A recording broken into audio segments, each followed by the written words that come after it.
samahan niyo akong gawin yung number cake natin na order for today's video, number 30. Ayan na siya, nilagyan ko lang siya dyan ng chocolate filling, dark chocolate, tapos nilagyan ko siya ng cream. Yung iba hindi na naglalagay ng cream. Ako nilalagyan ko para mas masarap. Tapos ayan, request ni client natin, full cover yung cake, ayaw niya yung naked. So pag full cover, mas mahal siya compare dun sa mga naked number cake natin. Usong-uso yung mga number cake, no guys? Halos pansin nyo ba? Halos number cake yung order natin ngayon. Pero thankful pa din kasi may mga order tayo kahit paano. So ayun siya guys. Minsan may 2 days, wala tayong pa-order. Hindi naman tayo kagaya ng mga ibang mga baker na everyday ang daming pa-order. Mapapasana all ka. Pero ganun talaga, hindi lahat ibibigay sa'yo. Sa tamang panahon, ibibigay. Or, ibibigyan ka sa ibang way na hindi sa paraan na gusto mo. 'Di ba? So, patient lang tayo sa buhay. Huwag tayong mainitin ng ulo, ganun. Relax lang, enjoy lang natin yung mga ginagawa natin. Ito na i-enjoy ko na siya ngayon. Dati na yung pagpapakinis niya, 'di ba? Sabi ko sa inyo na stress ako kasi ang hirap niyang pakinisin. Pero hindi naman sobrang stress. Yung na, ang tagal kasi. Pero ngayon parang okay lang. Ini-enjoy ko lang siyang gawin. Tsaka kasi meron na akong idea kung paano gawin. Lalo na yung pagpapakinis niya.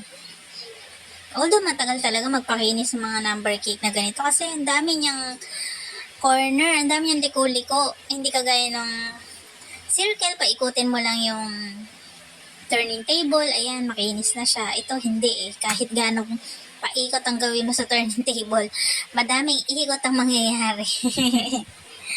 Pero ayun lang, pero yung sa taas, di na kailangan pakinisin kasi ano naman siya guys matatakpan siya mamaya.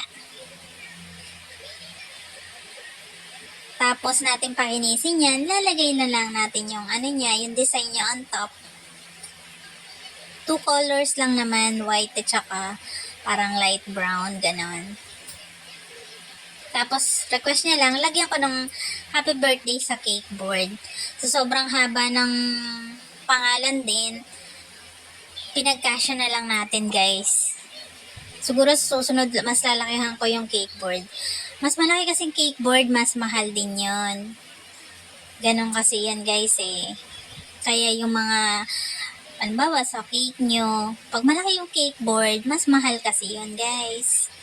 Lalo na kung cake drum ang gagamitin. O, diba? Ayan na siya. Natago na natin yung mga chismis sa may gilid. Mga cake. Tapos, ayan na siya. Lalagyan ko lang siya dyan ng flower na ganyan. Tsaka yung light brown. Ayan siya. O, diba? Thank you nga pala sa mga nagsishare ng video natin. Sa laging pag-share ng mga video natin. God bless po sa inyo. Thank you for sharing our video. Thank you sa support nyo. Ayan. Tapos, nilagyan ko lang siya dyan ng happy birthday sa cake board, tulad ng request ni client. Yung nag-order nito dito lang sa ating Kalapit Barangay. Thank you sa pag-order. Ayan na siya guys, ganyan lang. O diba? Re-request ko nga lagyan ko sana siya ng butterfly dyan eh. Ewan ko lang kung papayag siya. So, ayun lang. Tapos yan, happy birthday. Thank you for watching. God bless you all. So, ayan na siya guys. So, sinend ko na kay customer na ganyan na nga yung finish look niya. Tapos, tinanong ko kung lalagyan ng butterfly. Tapos, ayun nga, lagyan daw. Kaso, ayaw niya yung color. Masyado daw dark. Hindi niya gusto. So, syempre, customer natin yun. So, inayos natin yung cake according dun sa gusto niyang color talaga. So, inalis ko na lang dyan, buo siya. Buong inalis ko talaga yung cream na ang top ng number 30 na yan. At binago ko at naging ganyan na siya guys. Ayan na yung kanyang finish look. Thank you for watching.